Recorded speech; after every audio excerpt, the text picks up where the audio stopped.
They told me that the dizzy spells, the moments when my world seemed to tip sideways and the floor might just fall away beneath my feet, were all in my head. But I knew better. I was 81 years old, and I had spent most of my life taking care of others, from the time I was a young nurse stitching wounds and calming fears, to the years I held my children in my arms and watched them grow into adults who thought they knew better than me. Now, those same children, or at least one of them, had decided I was too much trouble to manage, that the mother who had once been the backbone of the family was nothing more than a fading shadow they could control with a handful of sugar pills. I remember the morning when I first suspected the truth, how the pills I swallowed day after day tasted oddly sweet, almost chalky, and how the familiar sense of calm I relied upon was replaced by a creeping panic I could neither shake nor explain. My daughter Elena, the woman who had promised to care for me in my old age, smiled when I complained, but dismissed my fears as nothing more than the complaints of a tired old woman. "Mom," she said, her voice soft but firm, "the medication makes you paranoid. We're just trying to help." But help felt more like a cage, and her kindness was laced with the cold edge of control. I live now in a small room tucked away in the corner of Elena and Greg's house, a place that used to be my sanctuary, but has since become a prison with invisible bars. The walls are painted a pale yellow, meant to be cheerful, but the light that filters in through the narrow window is weak, unable to chase away the shadows that linger in the corners. The furniture is new, clean, and efficient. Everything chosen by Elena, who has taken over the management of my life with the precision of a surgeon but the heart of a stranger. The bed is firm, the sheets tucked tight, and every morning I wake to the same routine. A pill cup placed on the bedside table, a glass of water waiting just out of reach, and the knowledge that someone will be watching, waiting to make sure I do as I'm told. It is a far cry from the freedom I once knew, the freedom I clung to even in the darkest days of my nursing career, and the long nights spent rocking my grandchildren to sleep. Before I came to live here, I had my own house, my own life, and my own independence. I had managed the household for decades, balancing the roles of mother, nurse, and homemaker with a quiet strength that even I sometimes underestimated. But as the years wore on, the lines between help and control blurred, and the gentle reminders to rest more and take it easy turned into restrictions and surveillance. Elena said it was for my safety, that I was forgetting things, that I was at risk of falling or worse. I understood fear, of losing someone I loved, of watching them fade away, but I did not understand how fear could be wielded like a weapon against the person who needed care the most. My complaints were met with sympathy that felt like pity, the kind of pity that isolates you, that tells you you are less than you once were. I was reduced to a patient, a subject of endless discussion between doctors and caregivers, none of whom asked me what I wanted or how I felt. The strongest moments of my day were those when I could steal a quiet breath alone, when I could close my eyes and remember the life I had lived before the walls closed in. The sugar pills were only part of the story, a symbol of the greater betrayal unfolding around me. They were a small silent lie wrapped in white plastic, but the consequences echoed through every waking moment. Without the real medication, the episodes of anxiety and dizziness multiplied. I struggled to trust my own body, to know what was real and what was not. The place I called home became a place where my senses betrayed me, where I could no longer rely on the steady rhythm of my heartbeat or the gentle pulse of calm I had cultivated over years of practice and prayer. When I tried to speak up, Elena smiled and said, "It's all in your head, Mom," as if I were a child spinning tales. The humiliation cut deeper than any sharp word, because it came cloaked in love, in concern, in a pretense of kindness that masked the hard truth. I was no longer in control of my own life. At night, when the house grew quiet and the shadows lengthened, I would lie awake listening to the hum of the refrigerator, the faint creak of floorboards, and the occasional murmur of voices drifting through the halls. Sometimes I imagined a life beyond these walls, a life where I could walk without fear, where my hands were steady and my mind clear.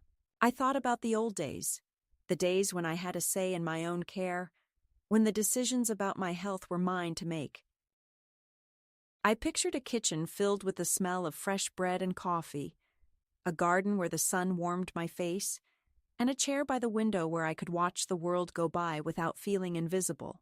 Those moments were brief, like fragments of a dream slipping through my fingers, but they were enough to remind me that I was still here, still fighting, still alive. My daughter Elena and her husband Greg had taken on the roles of caretakers with a zeal that bordered on obsession. Every day was scheduled, every movement monitored. They told me it was for my protection. But the lines between protection and imprisonment grew thinner with each passing week. I was no longer a mother or a nurse, or a woman who had once walked the halls of hospitals with confidence and purpose. I was a patient, a diagnosis, a problem to be managed. When I asked for real medication, Elena's eyes would flicker with impatience, and Greg would suggest I was overreacting. The truth was, they didn't want me to fight. They wanted me compliant, quiet, and out of the way. The family gatherings grew fewer and colder, the laughter more distant, and I was left alone with my thoughts, my fears, and the faint hope that someday, somehow, I would find a way back to myself. The cruelest part was the silence, the way the truth was whispered behind closed doors, how my concerns were dismissed without discussion. Elena had turned my doctor into an ally of convenience, a silent partner in the erasure of my autonomy. She spoke with him privately, ensured that my records showed improvement, and masked the absence of real medication with carefully crafted lies.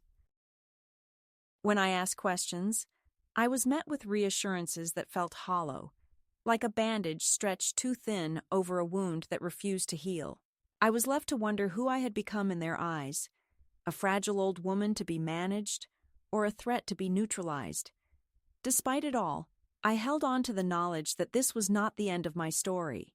There were moments when the old fire sparked inside me, when memories of a life lived on my own terms flared bright and sharp. I remembered the long shifts at the hospital, the hands I had held, the lives I had touched. I remembered the fierce independence that had carried me through years of loss and joy alike. And in the quiet, I began to plan, not out of anger or revenge, but out of a deep and abiding need to reclaim the dignity that had been stolen from me. The sugar pills were a symptom of a greater illness, an illness of neglect and erasure, and I was determined to find a cure. The house where I now lived was filled with the trappings of care but lacked the essence of kindness. Elena's smiles were tight, her patience thin, and the air was heavy with unspoken tensions. Greg's presence was constant but distant, a reminder that this was not my home, but theirs. I learned to navigate the minefield of their expectations, to mask my true feelings behind polite nods and soft answers. I became a ghost in my own life, present but unseen, heard but not listened to. And yet, beneath the surface, a quiet revolution was stirring, a determination to rise above the diminished role I had been assigned and to reclaim the self that had never truly left. In those early days of realization, the taste of the sugar pills became a bitter symbol of everything I had lost. They were more than just false medicine. They were the erasure of my voice, the silencing of my pain, the denial of my existence. But they also became a catalyst, a spark that ignited a fierce resolve within me. I began to keep a journal, noting the times when I felt dizzy, the moments when the world seemed to tilt too far, the nights when sleep was impossible. I documented my feelings with the precision of a nurse, using my training to map the contours of my fading health. And in that act of recording, I found a measure of control, a small rebellion against the quiet violence being done to me. The world outside the walls of Elena and Greg's house seemed indifferent to my plight. Neighbors exchanged polite greetings, but never asked how I was. and the few friends I had left faded into the background of a life that no longer included me. Visits were rare and brief, often interrupted by urgent phone calls or the demands of younger, busier lives. I was becoming invisible, a relic of a past no one wanted to acknowledge. Yet in that invisibility, I found strength. I realized that the fight was not just for medication or independence, but for recognition, for the right to be seen as a whole person, flawed and strong, vulnerable and unyielding. As the days passed, I learned to read the subtle cues of Elena's control, the way she timed my meals, monitored my conversations, and adjusted the medications without telling me. I discovered that resistance would have to be quiet, strategic, and deeply personal. I could not confront them openly without risking further isolation or worse. Instead, I began to reclaim small spaces of freedom, moments when I could walk to the garden alone, when I could read old letters hidden in the pages of a book, when I could sit by the window and watch the world without speaking. These were my acts of defiance, my claims to the life I was determined to live on my own terms. The journey ahead was uncertain and fraught with challenges. But I knew one thing with absolute clarity. I would not be broken by their sugar pills or their silence. I would find a way to be heard, to be seen, and to be whole again. This story is not just mine. It is the story of countless women who have been diminished, dismissed, and controlled in the name of care. And if you hear my voice, if my story touches you, know this: you are not alone, and it is never too late to take back your life. The day I discovered that my medication had been replaced with sugar pills was the day I understood how deep the betrayal ran, how thoroughly the people who were supposed to care for me had decided to erase my voice and deny my reality. It began with a quiet morning, one of those slow, heavy starts where the weight of my body seemed to push me down beneath the sheets, and the air felt thick and hard to breathe. I had been feeling off for weeks, more dizzy spells than usual, a trembling in my hands that no amount of tea or rest seemed to soothe. I told Elena, hoping she would listen, hoping she would see the worry in my eyes and understand that something was wrong. But she only smiled, that tight, practiced smile that barely reached her eyes, and said, "Mom, it's just your age. The doctor says the medication can cause that sometimes. We'll talk to him." But when I asked to see my pills, to check the label or the bottle, she brushed me off with a gentle, "I've got it all under control." It was that same day, after breakfast, when I decided to take matters into my own hands. I had a suspicion gnawing at me, a quiet voice telling me that the balance I depended on was not what it seemed. I retrieved the pill bottle from the small locked cabinet where Elena kept my medications, a cabinet I was no longer allowed to open freely, and I shook it gently, listening to the rattle inside. It didn't sound quite right. The pills were smaller, lighter, and when I poured one onto my palm, the coating seemed too smooth, almost artificial. I had learned enough during my years as a nurse to recognize medication, the texture, the weight, the faint bitter smell that clung to the plastic bottles. These were different. I ran my fingers over the pills, feeling the unnatural slickness, and in that moment, a cold wave of realization washed over me. I confronted Elena in the kitchen, holding the pill bottle like evidence in a crime. Her face shifted for the briefest moment. Surprise, then a flicker of something unreadable before she masked it with practiced calm. "Mom," she said, her voice gentle but firm, "you're imagining things. That bottle was from your last prescription refill. The pharmacy switched it to a different brand, but it's exactly the same medicine." I shook my head, my voice barely above a whisper. "Elena, this isn't the same. I feel worse, not better." "These aren't my pills." She stepped closer, lowering her voice. "You have to understand. The doctor recommended we taper you off the medication slowly. It's not good for you anymore. We're just helping you." I wanted to scream, to tell her that she was lying, that she had no right to decide what was good for me. but my body betrayed me with a sudden dizzy spell, and I clutched the counter for support. The following days were a blur of confusion and fear. I kept a close eye on the pills, comparing them to the old bottles I had hidden away in my dresser drawer, the ones filled with the real medicine that I had taken faithfully for years. The difference was undeniable. When I tried to take the pills Elena gave me, the familiar sense of calm that usually followed was absent, replaced by a rising tide of anxiety and nausea. I called my doctor's office, my hands trembling as I explained the situation to the nurse who answered. "You're worried about the medication?" she asked. I nodded, though she couldn't see me. "We haven't changed anything on the prescription," she said firmly. I begged to speak to the doctor, but Elena intercepted the call before I could reach him, her voice smooth and confident as she explained that I was confused and that the office should not encourage my delusions. The isolation grew heavier with each passing day. Elena controlled access to the doctor's appointments, choosing what to tell the medical staff and what to withhold. Greg installed a small camera in my bedroom, claiming it was for my safety, though I never agreed to it. When I asked about it, Elena said it was necessary because I had been forgetful and unsteady. I was reduced to a patient in my own home, a subject under constant observation. The house that had once been filled with warmth and laughter became cold and sterile, a place where my every move was tracked and judged. Even my grandson, a boy barely old enough to understand, seemed to distance himself, sometimes making cruel jokes about how Grandma's pills don't work anymore. I swallowed those moments like bitter medicine, knowing I had no one to turn to. One afternoon, while Elena was out running errands, I found a moment alone in the kitchen. I searched through the cabinet again, hoping for some small mercy, some sign that I was wrong. But hidden behind the cereal boxes and coffee cans was a small unmarked bottle, the cap loose and the label faded. I unscrewed it carefully and shook out a single pill onto the counter.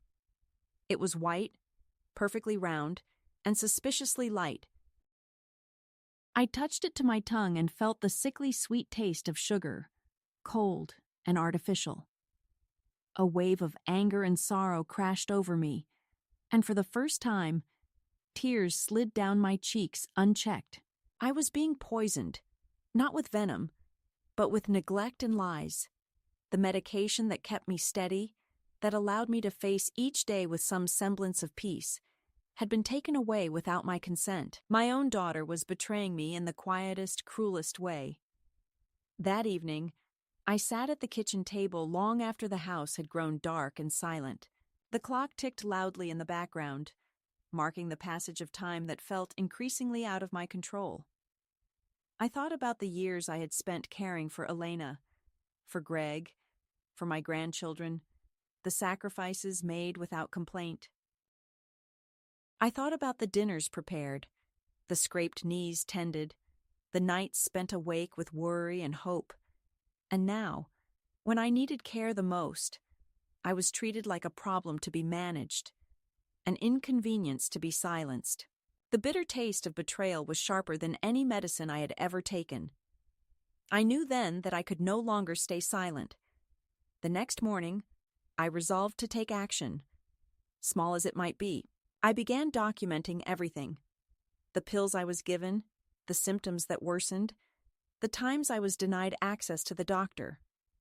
I wrote in a worn notebook I found tucked away in my dresser, a habit I had not kept for years. Each entry was an act of defiance, a claim to the truth of my experience. When Elena questioned me, I showed her the notes, the careful records of my decline. She dismissed them as the ramblings of an old woman who didn't understand her own mind. But inside, I knew the truth was on my side. The sugar pills were not just a deception. They were a sign of a deeper failure, of love replaced by control, of care twisted into cruelty. The betrayal cut deeper than the medicine switch. It was the way Elena looked at me now, with a mixture of pity and frustration, as if I were a child throwing tantrums rather than a mother who had spent a lifetime teaching strength and resilience. It was the way Greg spoke about me in hushed tones to his friends, careful not to let me hear the words that branded me as difficult, uncooperative, a liability. It was the absence of empathy, the refusal to acknowledge the pain beneath my complaints. I was no longer Marisol, the woman who had delivered babies and held dying hands. I was simply Mom, a burden to be managed and minimized. Despite the weight of this knowledge, a spark of clarity had been lit inside me. I would not allow myself to be erased. Not quietly, not without a fight. The sugar pills were a cruel attempt to silence me, but I still had my voice, even if it was trembling. I began to plan, not out of anger, but out of necessity, to reclaim my dignity, my autonomy, and the right to live my final years on my own terms. The catalyst had been struck, and the quiet war for my freedom had begun. The pills were not just sugar. They were the bitter seed from which my resolve would grow. After the revelation that my medication had been replaced with sugar pills, the world I once knew began to unravel in the quietest and cruelest ways imaginable. Not with loud confrontations or dramatic outbursts, but through a slow and steady tightening of control that left me increasingly invisible and unheard. The house where I lived with Elena and Greg transformed into a place where my autonomy was stripped away piece by piece, disguised as concern and care. Each day began to feel like a series of small erasures, a gradual fading of my presence in my own life. It was not one shocking event that marked this descent, but a sequence of subtle, calculated moves designed to make me less and less real in the eyes of those who once called me mother. The morning routines became regimented rituals under Elena's watchful eye. I was expected to take the pills she provided without question or hesitation. The sugar pills lay neatly in a small plastic cup beside my bed, indistinguishable from the real medicine I had once trusted to keep my mind and body steady. When I hesitated, citing dizziness or strange sensations, Elena's voice took on a rehearsed gentleness that masked impatience. "It's just your body adjusting," she would say, or, "You've been through a lot, Mom. Give it time." The words were meant to soothe, but instead they served as a cage, containing my protests before they could grow into something louder. Greg installed safety rails in the bathroom and a motion sensor by the bedroom door, citing fall risks that, while real, felt exaggerated and invasive. The motion sensor blinked silently in the darkness, a constant reminder that every step I took was being monitored. At meals, the atmosphere was tense and controlled. Elena prepared foods that she deemed safe and easy to digest, but I longed for the meals I had once cooked myself, rich stews and fresh bread, the flavors of a life lived fully. Greg sat beside me during dinners, occasionally checking my forkfuls or watching for signs of choking, a kind of vigilance that felt less like care and more like surveillance. When I asked to eat alone or to prepare my own tea, I was met with resistance disguised as concern. "You need rest, Mom," Elena would say. "You don't want to tire yourself out." The house was filled with an oppressive quietness, punctuated only by the sound of ticking clocks and the distant hum of the refrigerator. But inside me, a storm was gathering. Outside, the world continued, indifferent and distant. The neighbors smiled politely when I passed by, but their eyes rarely met mine. The few friends I had left no longer called, and when I reached out, the calls went unanswered or were met with hurried excuses. Elena discouraged visits, saying I needed calm and quiet, but I knew it was more than that. She wanted to isolate me, to shape the narrative of my decline without interference. The social fabric that had once surrounded me was fraying, threads pulled loose by the careful hands of those who claimed to love me. I felt myself slipping into a liminal space, neither fully a part of the family nor fully alone, existing in a twilight of diminished presence. In the moments when I was alone, I found myself doubting my own perceptions, the dizziness, the nausea, the waves of anxiety that crashed over me. Were they real, or were they the product of a mind unraveling under stress? Elena's insistence that the medication was being tapered with my best interests at heart began to seep into my thoughts, sowing confusion and guilt. Had I been overreacting? Was I making mountains out of molehills? The silence that followed these questions was heavy and suffocating. It was as if the house itself held its breath, waiting for me to disappear completely. One afternoon, I tried to reclaim a small piece of myself by reaching for my old journal, a battered notebook filled with years of notes, recipes, and memories. I had not written in it for months, but now it felt like a lifeline. I found a quiet corner in the living room, away from Elena's gaze, and began to jot down the details of my days, the pills I was given, the symptoms that worsened, the hours spent waiting for visits that never came. The act of writing grounded me, a fragile tether to reality in a world that felt increasingly surreal. But even this small act of rebellion was met with suspicion. Elena found the notebook one evening and questioned me sharply about its contents. "Why do you keep these records, Mom? Are you trying to cause trouble?" I could only shake my head, but the look in her eyes told me that even my attempts at self-preservation were unwelcome. Greg, too, became more insistent on monitoring my movements. He set up a schedule for bathroom visits, insisting it was for safety, but it felt like an infringement on my privacy. I was expected to call for help if I needed assistance, but when I did, sometimes the response was slow or dismissive. The balance between care and control was tipping further away from me. The house, once a home filled with warmth and memories, had become a place where my needs were filtered through the lenses of suspicion and control. I felt like a child under constant watch, my autonomy stripped away one small moment at a time. The isolation seeped into my bones. I spent long hours sitting by the window, watching the world move on without me. The trees outside swayed in the breeze. Birds flitted from branch to branch, and children played in the distance, their laughter a cruel reminder of a life I once had and was losing. I longed to walk among them, to feel the sun on my face without fear or restriction, but the invisible walls around me kept me confined. Even the phone, once a lifeline to the outside world, became a source of anxiety. Elena controlled the calls, screening who I could speak to, when, and for how long. Friends became distant memories, and I was left with a growing sense of abandonment. Yet within this quiet storm, a seed of resistance took root. I began to notice small cracks in the facade of control. The motion sensors were sometimes slow to respond, the schedules sometimes disrupted by forgotten appointments. I learned to hide small items, a piece of candy, a note, a bottle of water, tiny acts of rebellion that reminded me I still had some power, however limited. I found solace in the memories of my past, the years spent caring for others, the strength I had mustered in the face of loss and hardship. I was not ready to surrender. Not yet. At night, when the house fell silent and the shadows deepened, I lay awake thinking about the future.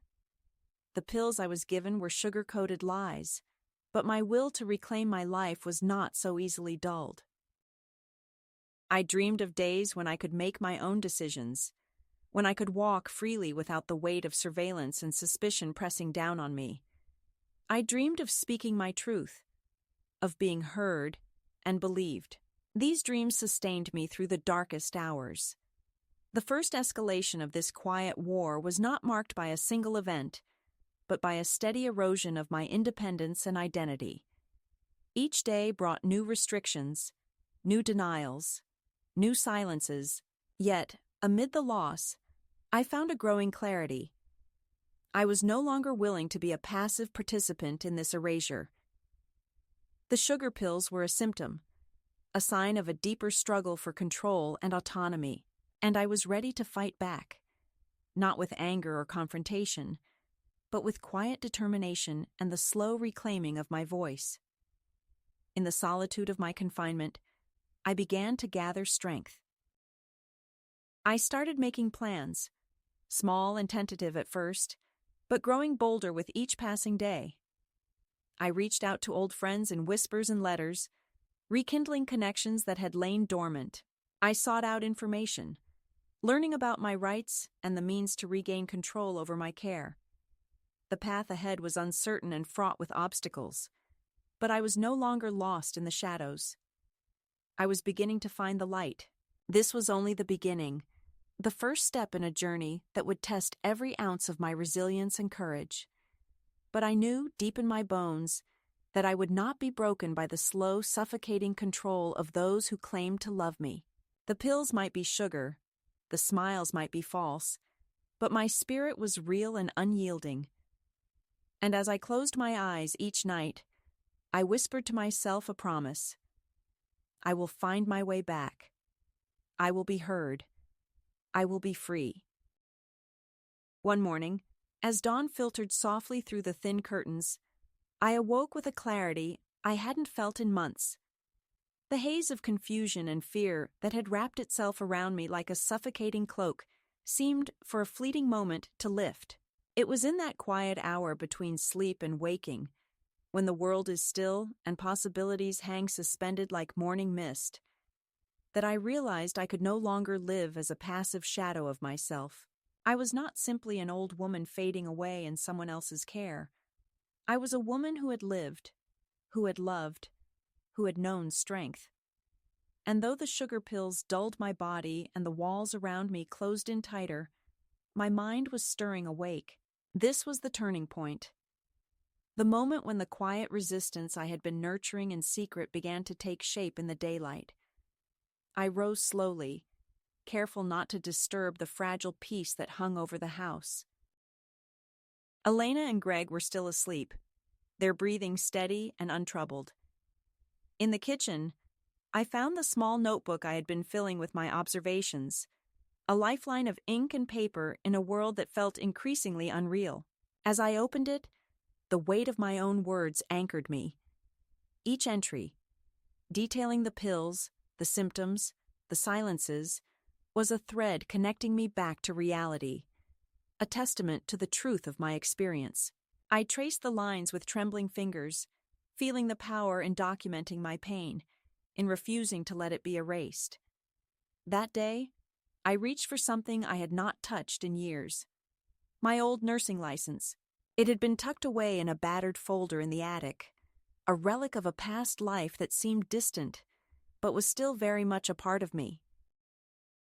Holding it in my hands, I was reminded of the years I had spent caring for others, the lives I had touched, and the strength I had drawn from that work. I was a nurse, a healer, a woman who had faced hardship and loss, and still stood tall. The realization filled me with a quiet resolve. If I could care for others with dignity and strength, I could care for myself in the same way. I began to plan with a newfound focus. My first step was to reach out, to find a way to contact my former physician without Elena's interference. It was not easy. Elena had changed my contact information, rerouted calls, and kept a tight grip on my communication. But I was patient and determined. I remembered an old number, a connection from a colleague, and I wrote a careful letter detailing my concerns, my symptoms, and the suspicion that my medication had been tampered with. I slipped the letter into an envelope and mailed it from the corner store, my heart pounding with a mixture of hope and fear. This small act of agency was a declaration. I was still here, still fighting, still worthy of being heard. In the days that followed, I watched for a response with a cautious optimism. The house around me remained the same, a place of quiet control and veiled suspicion. But inside, something had shifted. I was no longer waiting to be saved. I was beginning to save myself. I found strength in small routines, reading old nursing manuals, practicing deep breathing to steady the waves of anxiety, and reclaiming moments of solitude where I could think without interruption. Each step was a reclaiming of self, a quiet rebellion against the narrative Elena had constructed. One afternoon, while Elena was on a lengthy phone call, I slipped out to the garden. The sun was warm on my face, and the scent of blooming jasmine filled the air. I walked slowly among the flower beds, my steps unsteady but determined. The garden was a place I had once tended with care and pride, and returning to it felt like coming home. I knelt beside a patch of lavender and ran my fingers through the soft purple blooms, letting their fragrance soothe the turmoil within me. It was a small act, but it was mine. In that moment, I was no longer just a patient or a problem. I was a woman reclaiming her space in the world. The sense of agency grew as I made small changes in my daily life. I began to refuse the sugar pills, hiding them away and seeking alternatives wherever I could. I prepared simple meals in the kitchen when Elena was out, savoring the act of feeding myself on my own terms. I opened windows to let fresh air sweep through the rooms, a symbolic clearing of the stale control that had settled over the house. These acts, though modest, were revolutionary for me, a return to autonomy and self-respect. One evening, as twilight deepened and the house settled into silence, I sat by the window with a cup of tea and reflected on how far I had come. The path ahead was still uncertain, fraught with obstacles and the risk of retaliation.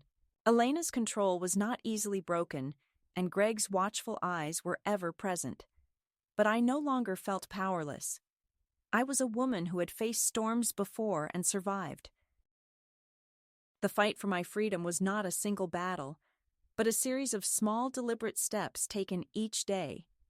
And with each step, I reclaimed a piece of myself. The turning point was not marked by a grand gesture or confrontation, but by the quiet assertion of my will. I was no longer a passive recipient of care. I was an active participant in my life. The sugar pills, the surveillance, the dismissive smiles, all were met with a calm and steady resistance born from a deep knowing that my life was mine to live. I began to see Elena not as a protector, but as an obstacle to be navigated, a figure whose control could be challenged through patience and strategy. In the weeks that followed, I built a small network of support. I reached out to an old friend from my nursing days who lived nearby and confided in her the truth of my situation. Her response was a balm to my weary spirit, a reminder that I was not alone, that there were those who saw me and believed in my strength. We made plans for her to accompany me to doctor's appointments, a subtle reclaiming of my voice in the face of Elena's interference. The shift was as much internal as external. I no longer defined myself by Elena's judgments or Greg's watchful presence. I was rediscovering the woman I had been before the sugar pills dulled my senses, the woman who had loved fiercely, cared deeply, and stood with quiet strength in the face of adversity. This rediscovery was not without pain. It required confronting years of neglect and silence, but it was a necessary journey, a reclaiming of identity and dignity that had been long denied. In the solitude of my room, I wrote letters I would never send, words of truth and courage that flowed from my heart to the page. I wrote to my younger self, to the daughter I once was, to the mother I had become. These letters were a testament to my journey, a map of my resilience and hope. They were reminders that I was still here, still whole, still worthy of love and respect.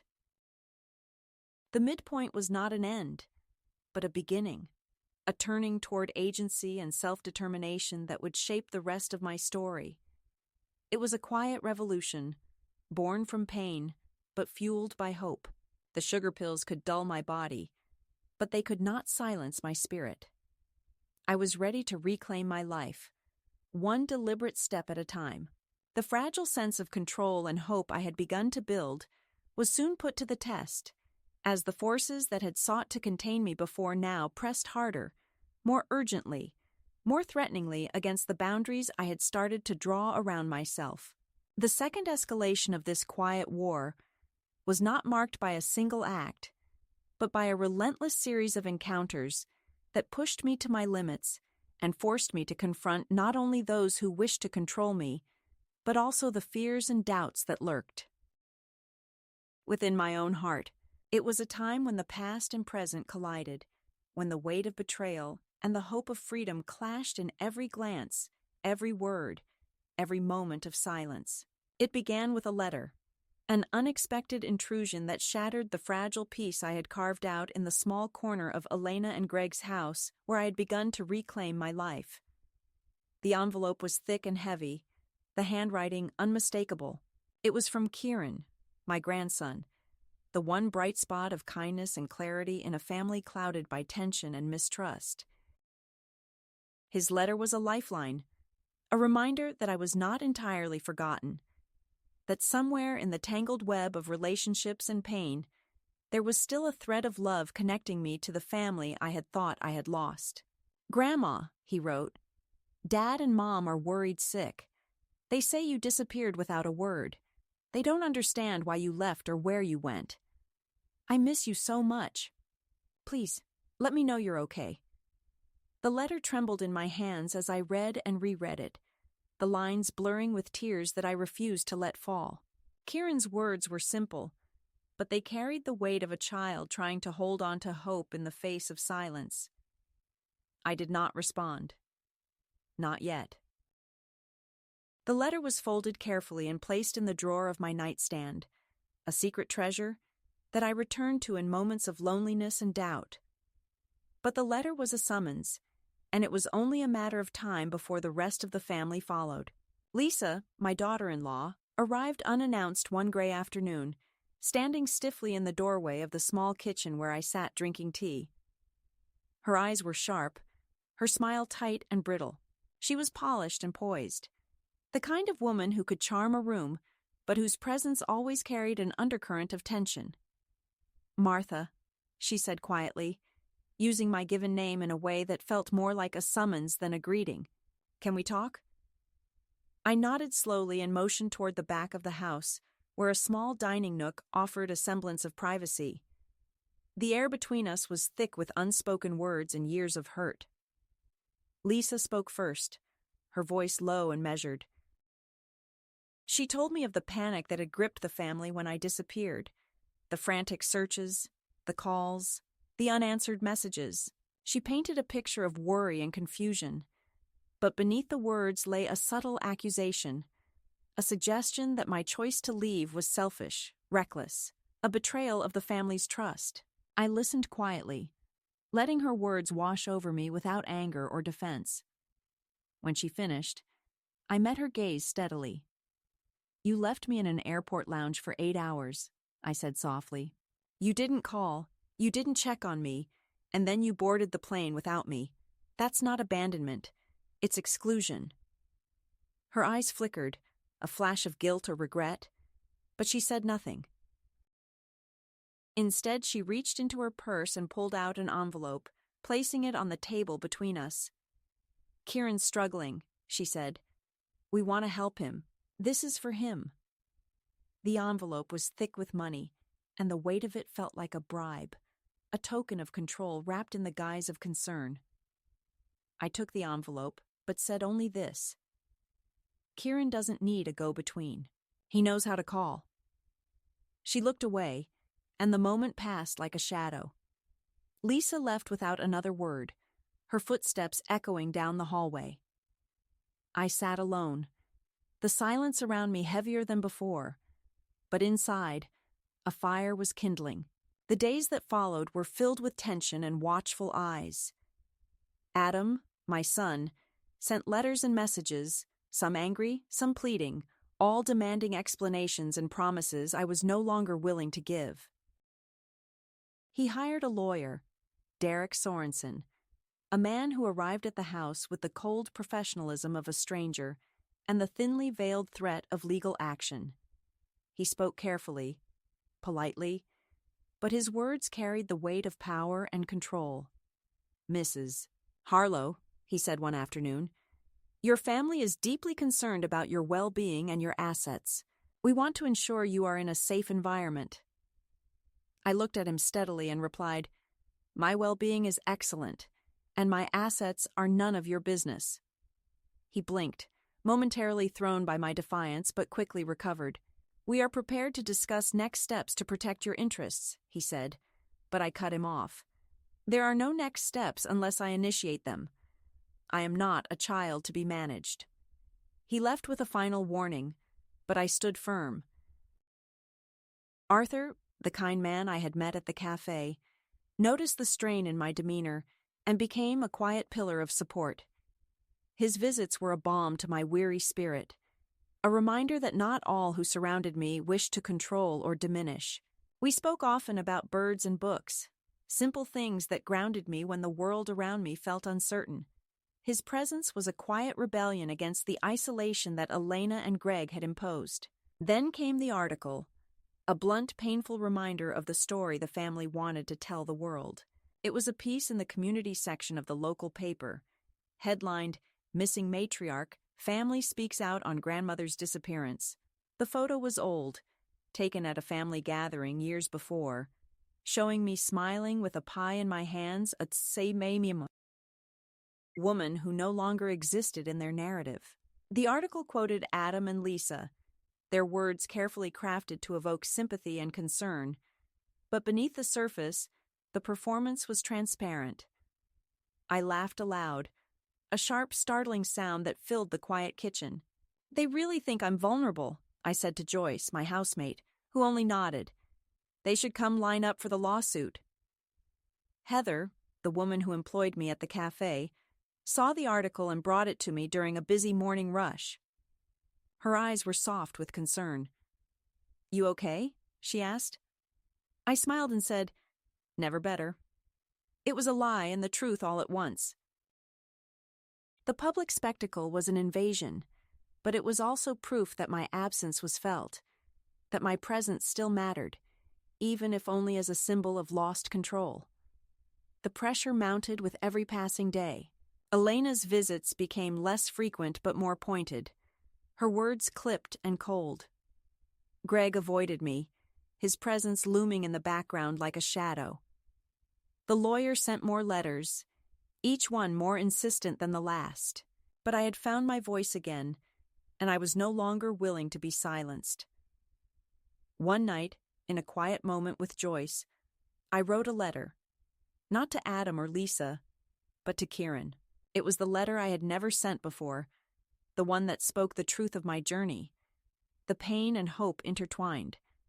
I told him I was safe, that I was no longer angry but done waiting. I told him he was the only one who had never made me feel like a burden. The letter was folded carefully and tucked away, a promise of connection on my terms. The confrontation with Lisa, the legal threats from Adam, the public spectacle. They were tests, attempts to pull me back into the role I had rejected. But each challenge only strengthened my resolve. I was no longer the woman who waited quietly in the airport lounge, no longer the mother who took her daughter's word without question. I was a woman who had reclaimed her story, who had found strength in solitude and defiance. The second escalation was a crucible that forged my will. It was a time of pain and revelation, of loss and rediscovery. And through it all, I held on to the truth that had begun to dawn within me, that I was not defined by the betrayals of others, but by the courage to stand and say, "This is my life, and I will live it on my own terms." The moment I decided to act, the house seemed to hold its breath, as if waiting to see whether I would falter or finally break free from the chains that had bound me so tightly for so long. The sugar pills, the silences, the veiled threats. They had all been a slow erosion of my spirit, but now I stood at the edge of something new, something fierce and unyielding. I would no longer be a passive participant in my own story. I would reclaim my dignity, not with loud declarations or angry confrontations, but with a quiet, deliberate act that spoke louder than words ever could. It was time to make them see, not with fury, but with calm and clarity, that I was not the woman they thought they could control. I began with the toothpaste. It was a small thing, almost trivial to an outsider, but to me it was a symbol of the control they wielded over every aspect of my life. Each morning and night, I brushed my teeth with a paste chosen and purchased by Elena and Greg, a daily ritual that had become a reminder of my diminished autonomy. I purchased a tube of bleach from the local store, a harsh, bitter-smelling liquid that promised cleanliness but carried with it a sting of danger. I was careful, precise, mixing just enough bleach with water to create a solution that looked innocuous but would be unmistakably unpleasant to taste. I replaced the toothpaste in the bathroom with my concoction, hiding the real tube beneath the sink. The next morning, I watched from the hallway as Greg and Elena moved through their routines, unaware of the small rebellion waiting in the bathroom. I heard the sound of the toothpaste cap unscrewing, the soft swish of the brush against teeth, and then the sudden cough and sputter that followed. Their confusion and irritation were palpable, the taste forcing them out of their carefully constructed composure. When Greg stormed into the kitchen, red-faced and muttering curses, Elena's eyes narrowed with suspicion.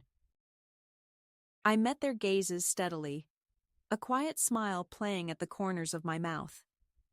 "Now you believe in symptoms?" I asked softly, my voice calm but firm. That moment was a turning point, a crack in the facade of control they had built around me. The toothpaste was not bleach enough to harm them, only enough to unsettle and disrupt the illusion of safety they had tried to impose. It was a message, a reminder that I was still here, still aware, and still capable of making choices on my own terms. Their shocked reactions were a testament to the power of small acts of defiance, the way even the quietest resistance could ripple outward and challenge the status quo. But my reclamation did not stop there. I gathered the documents that proved my ownership of my finances, the legal papers Elena had tried to hide, the bank statements she assumed I would never understand. With steady hands, I contacted a local attorney who specialized in elder rights and autonomy. I arranged a meeting, prepared to assert my legal independence and safeguard what was rightfully mine. It was an act of courage born not of rebellion but of necessity, a declaration that I was no longer a ward or a subject, but a woman with rights and a voice. The attorney's office was a quiet sanctuary, filled with the soft hum of air conditioning and the reassuring presence of books and paperwork. As I spoke, my voice steady despite the fluttering of nerves beneath, I recounted the story of the sugar pills, the surveillance, and the isolation. The attorney listened carefully, validating my experiences with professional calm and empathy. Together we crafted a plan to protect my autonomy and challenge the attempts to control and diminish me. It was a turning point not only in my external circumstances, but in my inner world, a reclaiming of power that no one could take away. Returning home with a sense of purpose I had not felt in years, I found myself looking at Elena and Greg with new eyes. Their attempts at control now seemed transparent, even pathetic in their futility. I was no longer the woman who would silently accept their decisions. I was a force of quiet strength, a woman who had endured betrayal and emerged with a steady heart and clear mind. The power I had reclaimed was not a weapon but a shield, protecting the dignity and freedom I had fought so hard to regain. In the days that followed, the atmosphere in the house shifted subtly but unmistakably. Elena's smiles grew strained. Greg's watchfulness became hesitant. They realized that the woman they had tried to diminish was not only present but resolute. My refusal to be silenced or controlled was a quiet revolution, one that reshaped the dynamics of the household and reasserted my place as a person worthy of respect and autonomy. At the cafe where I worked, Heather noticed the change in me. "You look sharper," she said one morning, handing me a new apron with embroidered letters that read, "Not your grandma's kitchen." I laughed, the sound genuine and full. "I feel sharper," I replied. It was true. The act of reclaiming my life had infused me with a new energy, a clarity that extended beyond the walls of the house and into every corner of my existence. Arthur's visits became more frequent, his presence a steady comfort amid the turmoil. We talked less about the past and more about the present. Birds and books, the changing seasons, the small joys of everyday life. His quiet companionship was a balm to my weary soul, a reminder that connection and kindness still existed in the world. Together we shared moments of peace and laughter, small gifts that sustained me as I navigated the complexities of my renewed independence. That night, as I lay in bed in the room I had fought to claim as my own, I felt a profound sense of calm. The house no longer felt like a prison, but a place where I had asserted my right to be heard, to be seen, and to live according to my own terms. The journey had been long and fraught with pain, but I had reached a summit, a moment of clarity and strength that no sugar pill or threat could diminish. The climax of my story was not a dramatic confrontation or a grand victory, but a quiet, resolute reclaiming of self. It was the understanding that power lies not only in loud declarations, but in the steady assertion of one's dignity and autonomy. It was the knowledge that even in the face of betrayal and control, a woman can find her voice, her strength, and her freedom. As the house settled into silence and the night deepened around me, I whispered a promise to myself, a vow to continue walking this path of self-discovery and reclamation, to live each day with courage and grace. The sugar pills were a symbol of the past, a chapter closed with deliberate intent. The future was mine to write, a story of resilience, dignity, and quiet power.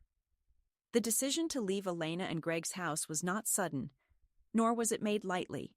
It came after many quiet reflections, after the storms had passed and the dust had settled on the battleground of my reclaiming. The sugar pills, the surveillance, the subtle manipulations. Those things belonged to a chapter that was closing, and I was ready to write a new one for myself. I found a small elder co-housing community in a city several hours away, a place where independence was respected and dignity protected. It was a place I could call home, a sanctuary built not just of bricks and mortar, but of respect, understanding, and shared strength. The money I used to secure my new beginning was money I had saved quietly over the years, hidden away from the hands that sought to control me. It was my final act of autonomy, a quiet victory. The move itself was a mixture of relief and uncertainty. I packed my belongings slowly, choosing carefully what to bring and what to leave behind. Each item was a memory, a token of a life lived on my own terms and in captivity alike. The nursing license, once forgotten in a dusty folder, was carefully placed in my bag alongside old photographs and letters. The scent of lavender, which I had grown to love in the garden I once tended, was preserved in a small sachet. These things were my anchors, reminders of who I was and who I was becoming. Upon arriving at the community, I was greeted by faces both new and familiar, a mosaic of lives intertwined by shared experience and mutual respect. The days unfolded with a gentle rhythm, morning coffee by the window, walks in the garden, afternoons spent volunteering at the local clinic where I could once again use the skills that had defined so much of my life. The independence I had longed for was no longer a distant dream, but a daily reality. I took my medication as prescribed, on my own schedule and without interference, savoring the feeling of control and calm that came with it. I often thought of Elena and Greg, of Kieran and the others left behind in that house of shadows. I did not carry anger for them anymore, only a quiet sadness for what had been lost and what might never be reclaimed. The betrayal had cut deep, but it had also led me to this place of peace and clarity. I understood now that sometimes love can be complicated, fraught with fear and misunderstanding, and that the hardest battles are not against others, but within ourselves. In the evenings, I sat by the window of my new home, watching the sun set in soft hues of pink and gold. The world outside was alive and vibrant, full of possibilities I had almost forgotten. I wrote letters, not just to Kieran, but to other women I had met along the way, women who carried their own stories of loss and resilience. I told them what I had learned, that dignity is a right, not a privilege, that autonomy must be fought for and cherished, and that even in the face of betrayal, the human spirit can find light. One afternoon, a letter arrived with no return address. Inside was a simple note, the handwriting familiar and hesitant. I know what we did. You were right all along. I'm sorry. It was from Elena. I held the letter close but did not read it again. Sometimes forgiveness is a gift we give ourselves, not a reconciliation we demand from others. My life was no longer entwined with theirs, and that was enough. The journey from betrayal to recovery had been long and arduous, marked by pain and resilience in equal measure. But now, in the quiet moments of reflection, I felt a deep and abiding peace. I was not defined by the sugar pills or the silences, but by the courage it took to reclaim my voice and my life. To any woman who hears my story, I say this: you are not alone, and it is never too late to stand up for yourself. The path may be difficult and the battles may seem endless, but within you lies a strength greater than you know. Claim it, honor it, and live your life on your own terms.